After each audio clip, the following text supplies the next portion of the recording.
Alors, dans un premier temps, ça sert déjà à faire le point un petit peu sur sa condition physique du moment. Il a repris déjà il y a, on va dire, 4 semaines maintenant. Donc c'est un test PMA, comme on peut faire un test VMA également en course à pied. Donc ça permet d'établir sa puissance maximale aérobie. Donc voilà, ça donne une certaine puissance, c'est-à-dire en watts. On le quantifie en watts et puis ça nous permet de comparer un petit peu sur les années, enfin sur les derniers tests. En respectant bien la périodicité du test, bien sûr, parce que voilà, on est au tout début de saison. Et puis comme ça, ça lui permet d'axer un petit peu. Également, ça nous permet de travailler aussi sur ses zones cardiaques, d'établir toutes ces différentes zones cardiaques et tous ces différents seuils ventilatoires. On peut estimer également sa VO2 max. Alors là, on n'a pas le matériel nécessaire, mais on peut quand même l'estimer. Et puis voilà, ça nous permet surtout aussi après, sur les différentes planifications qui sont effectuées, de déterminer plus précisément ces zones cardiaques, encore je le disais, et ces zones de puissance. Ouais, différents paliers, il y a une montée en puissance forcément, il est monté jusqu'à 182 pulsations, c'est ça? Ouais, on est assez loin, c'est ça qui me surprend un petit peu finalement de sa FC max, puisqu'il manque une dizaine de pulsations. Et on est à peu près en termes de puissance, quasiment, même si on avait changé un petit peu de protocole par rapport à l'année dernière, on est monté un peu plus en palier au niveau, on avait un peu plus de watts, donc on essayait un petit peu de changer le protocole.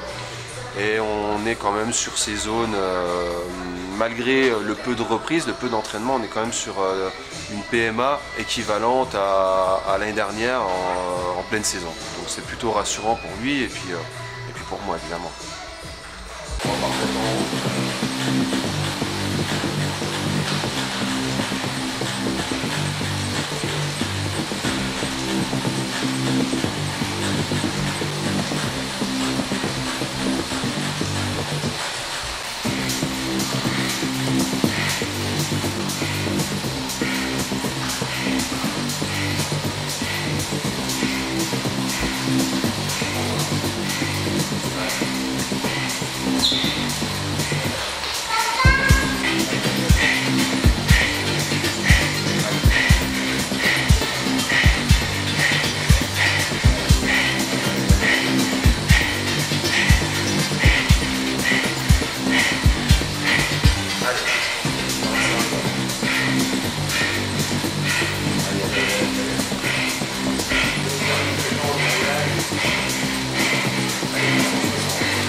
C'est le premier, on va dire, le premier gros test qu'on fait monter un peu le cœur, qu'on essaye de tout donner, donc c'est toujours dur.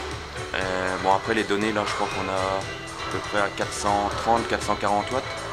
Donc par rapport à l'an dernier, je développe quasiment un tout petit peu plus de watts, mais c'est pas énorme. Puis là, vu que j'ai 3 kg de trop quasiment encore. Donc dès que j'aurai perdu le poids là, on a 5,9 watts par kilo je crois. Après, à la fin du test, donc il y aura moyen de passer à 6,1 ou 6,2 watts par kilo, je pense. Bon, comment on occupe son hiver lorsqu'on est spécialiste de la route? Il y a déjà eu 5 semaines où j'ai pu bien profiter.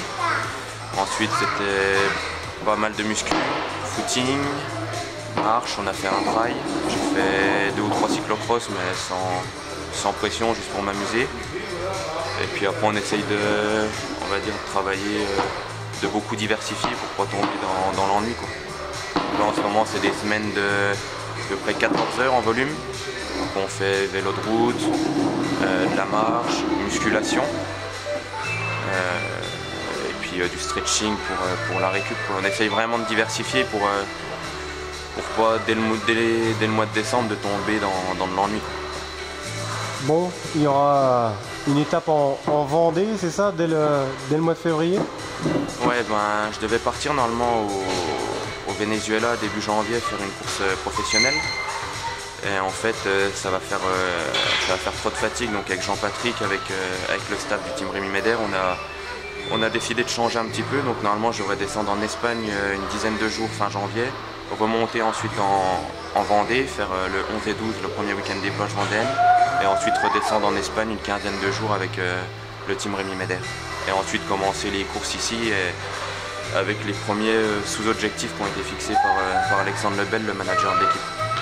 C'est à Saint-Jean-de-Mont, c'est ça, en Vendée, là? C'est une course sympa à faire? Ouais, bah, c'est des courses à bordure, donc c'est tout plat avec beaucoup de vent. Il y avait que ça comme course en fait à ce moment-là, ou sinon c'était l'essor basque.